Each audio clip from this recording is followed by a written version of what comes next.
Bon, du coup, Albert, il est rentré à la maison, les gars. C'est pas comme si vous aviez pas prévenu le premier jour où c'est arrivé. Ah ouais, il y en a plein, vous m'êtes tombé dessus, hein. Mais non, mais il s'est vraiment fait kidnapper, c'est pas bien de dire ça. Les gars, mais arrêtez de vous faire baiser comme ça. Je sais qu'il y en a, vous aimez ça, mais à un moment donné, ouvrez les yeux, réveillez-vous. Non, mais au pire, écoutez-moi, parce que moi je suis créateur de contenu sur les réseaux, des influenceurs, j'en connais à l'appel. Il y en a certains qui sont sur Dubaï, qui sont passés pour des gentils alors que c'est des abrutis. Vous savez, avoir un téléphone dans les mains, ça montre pas la vraie personnalité de la personne qui est en face de toi. Moi, par exemple, je fais des vidéos sur des sujets de société, jamais de la vie, je vais vous raconter ma vie privée. Vous savez absolument rien de ma vie privée, je vous le garantis. Revenons au cas Cyril et son petit chien-chien, qui au passage, je suis très content qu'il soit revenu chez lui parce que le pauvre clébard, il a rien demandé à personne. J'en ai actuellement 3 sur mon canapé, et croyez-moi, ils ont rien demandé à personne.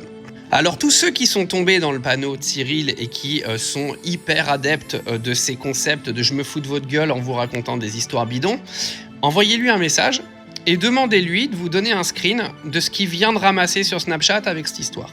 Oui, parce qu'en fait, le truc, il est là, les gars. C'est que Snap, avec des stories, vous pouvez brasser un paquet de pognon. Moi, c'est un réseau que je ne fais pas, parce que de toute façon, ça m'intéresse pas et j'ai pas que ça à foutre.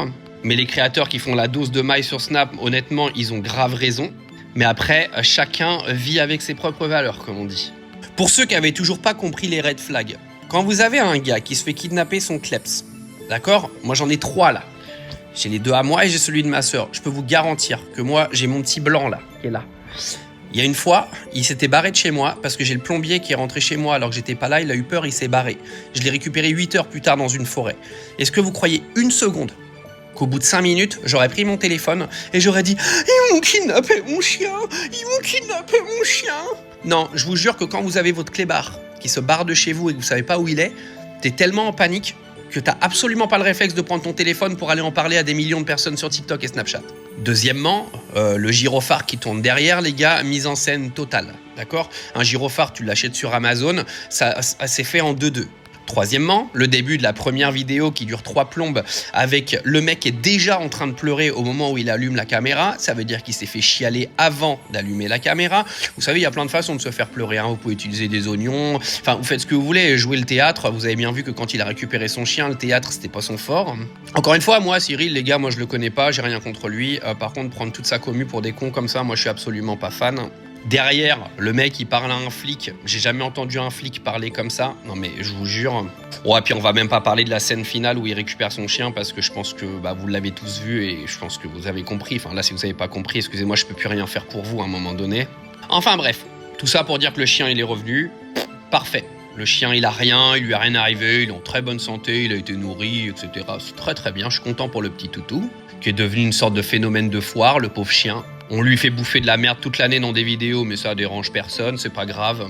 Comme si un chien était en droit de manger des burgers et des sandwichs toute la journée. Bon, c'est un autre débat. On va pas refaire le monde, hein. Tout ça pour vous dire, méfiez-vous des réseaux, d'accord? Il y en a plein, ils vont me dire, mais toi, tu fais pareil. Non, moi, je fais pas pareil, d'accord? Moi, je fais de la vidéo info, je balance du média. Alors, bien sûr, des fois, j'en joue un petit peu, mais les gens comprennent l'humour. D'accord? Moi, je fais pas une simulation de kidnapping dans des choses qui sont extrêmement graves pour amadouer les gens, les rendre tristes et derrière les prendre pour des cons. Moi, ça, je fais pas. Je suis vraiment désolé. Après, encore une fois, ceux qui le font, d'accord, mais soyez transparents. Comme je vous ai dit, demandez à Cyril qui vous envoie un screen de ce qu'il vient de ramasser sur Snapchat avec ses stories sur la dernière semaine qui vient de s'écouler. Et comme ça, vous allez vite comprendre du pourquoi, du comment il l'a fait. Pour ceux qui comprennent toujours pas, TikTok ne paye quasiment plus aujourd'hui. Instagram ne finance pas, à part si tu fais des collabs. Et le réseau qui finance le plus pour les gros créateurs, c'est Snapchat. Et il vous l'a bien fait comprendre.